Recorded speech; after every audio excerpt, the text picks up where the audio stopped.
Assalamualaikum warahmatullahi wabarakatuh. Perkenalkan, saya Mili Margareta Yulianti dengan NIM C1C021176. Di sini saya akan mempresentasikan materi akuntansi syariah tentang akad murabahah. Yang pertama adalah pengertian dari akad murabahah. Murabahah adalah transaksi penjualan barang dengan menyatakan harga perolehan dan keuntungan atau margin yang disepakati oleh penjual dan pembeli.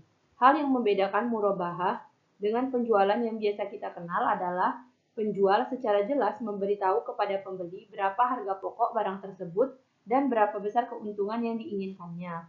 Pembeli dan penjual dapat melakukan tawar-menawar atas besaran margin keuntungan sehingga akhirnya diperoleh kesepakatan.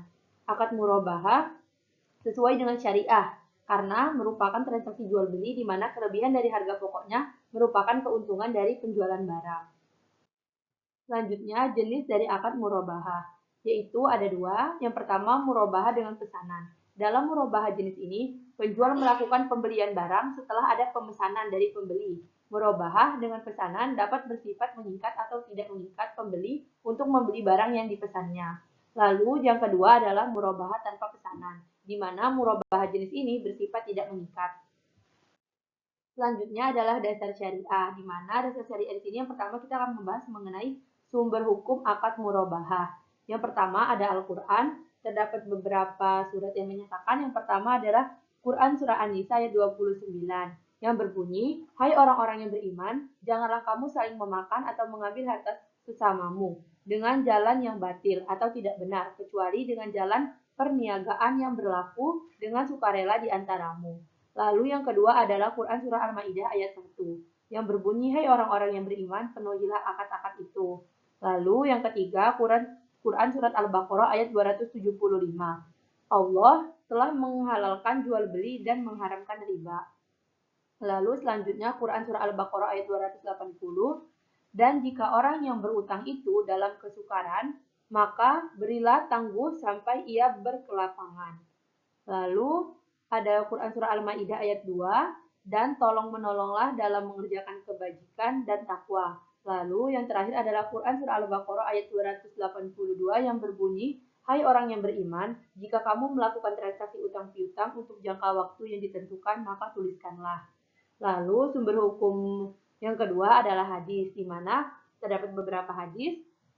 Yang pertama di sini hadis riwayat Al-Baihaqi, Ibnu Majah, dan Sahih menurut Ibnu Hibban yang berbunyi dari Abu Sa'id Al-Khudri bahwa Rasulullah Shallallahu Alaihi Wasallam bersabda, "Sesungguhnya jual beli itu harus dilakukan suka sama suka."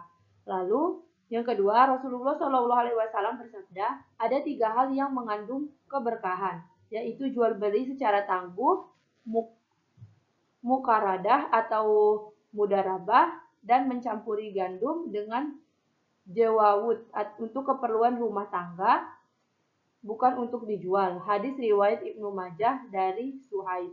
Lalu selanjutnya ada dari Abu Hurairah. Allah mengasihi orang yang memberikan kemudahan bila ia menjual dan membeli, serta di dalam menagih haknya. Selanjutnya, orang yang melepaskan seseorang muslim dari kesulitan di dunia, Allah akan melepaskan kesulitannya di hari kiamat. Dan Allah senantiasa menolong hambanya selama ia suka menolong saudaranya. Hadis riwayat Muslim. Selanjutnya, menunda-nunda pembayaran yang dilakukan oleh orang mampu menghalalkan harga diri dalam pemberian sanksi kepadanya. Hadis riwayat Abu Daud, Ibnu Majah, dan Ahmad. Lalu, penundaan pembayaran yang dilakukan oleh orang mampu adalah suatu kezaliman. Hadis riwayat Bukhari dan Muslim.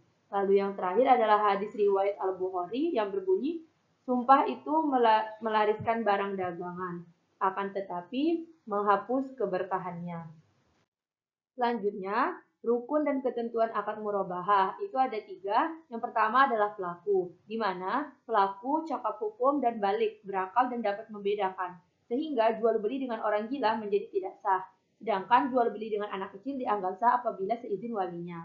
Lalu yang kedua adalah objek jual beli, di mana harus memenuhi yang pertama, barang dagang merupakan barang halal. Yang kedua, barang yang diperjualbelikan harus dapat diambil manfaatnya. Lalu yang ketiga, barang dimiliki oleh penjual. Yang keempat, barang dapat diserahkan tanpa tergantung dengan kejadian tertentu di masa depan. Lalu barang dapat diketahui kuantitasnya dengan jelas. Lalu barang dapat diketahui kualitasnya dengan jelas. Selanjutnya, harga barang tersebut jelas, dan yang terakhir harga secara fisik ada di tangan penjual. Selanjutnya, yang ketiga adalah ijab qabul, di mana ijab qabul adalah pernyataan dan ekspresi saling ridho atau rela di antara pihak-pihak pelaku akad yang dilakukan secara verbal, tertulis, melalui korespondensi atau menggunakan cara-cara komunikasi modern. Selanjutnya adalah perlakuan akuntansi PSAK 102, di mana akuntansi murabahah pada dasarnya sama dengan ketika belajar akuntansi dagang. Namun ada beberapa perbedaan dalam pengakuan, pengukuran, penyajian, dan pengungkapan akuntansi murabahah. Mengingat karakteristiknya pun juga berbeda. Yang pertama adalah akuntansi untuk penjual pada saat perolehan. Aset murabahah diakui sebagai persediaan sebesar biaya perolehan. Pengukuran aset murabahah setelah perolehan adalah sebagai berikut. Yang pertama, jika murabahah pesanan mengikat, di mana dinilai sebesar biaya perolehan, dan jika terjadi penurunan nilai aset karena usang, rusak, atau kondisi lainnya sebelum diserahkan ke nasabah, penurunan nilai tersebut diakui sebagai beban dan mengurangi nilai aset. Lalu yang kedua, jika murabahah tanpa pesanan atau murabahah pesanan tidak mengikat, di mana dinilai berdasarkan biaya perolehan atau nilai bersih yang dapat direalisasi, mana yang lebih rendah. Lalu, jika nilai bersih yang dapat direalisasi lebih rendah dari biaya perolehan, maka selisihnya diakui sebagai kerugian. Selanjutnya, yang ketiga ada denda. Jika pembeli tidak dapat menyelesaikan piutang murabahah sesuai dengan yang diperjanjikan, maka penjual berhak mengenakan denda kecuali jika dapat dibuktikan bahwa pembeli tersebut tidak atau belum mampu melunasi. Lalu yang keempat adalah pengakuan keuntungan, di mana keuntungan murabahah diakui pertama pada saat terjadinya akad murabahah jika dilakukan secara tunai atau secara tangguh sepanjang masa angsuran murabahah tidak melebihi 1 periode laporan keuangan. Lalu yang kedua, selama periode akad secara proporsional jika akan melampaui 1 periode laporan keuangan. Jika menerapkan pengakuan keuntungan secara proporsional, maka jumlah keuntungan yang diakui dalam setiap periode ditentukan dengan mengalihkan presentasi keuntungan terhadap jumlah piutang yang jatuh tempo pada periode yang bersangkutan. Lalu yang kedua adalah akuntansi untuk pembeli akhir, di mana yang pertama, hutang yang timbul dari transaksi murabahah tangguh diakui sebagai hutang murabahah sebesar harga beli yang disepakati atau jumlah yang wajib dibayarkan. Yang kedua, aset yang diperoleh melalui transaksi murabahah diakui sebesar biaya perolehan murabahah tunai, di mana selisih antara harga beli yang disepakati dengan biaya perolehan tunai diakui sebagai beban murabahah tangguhan.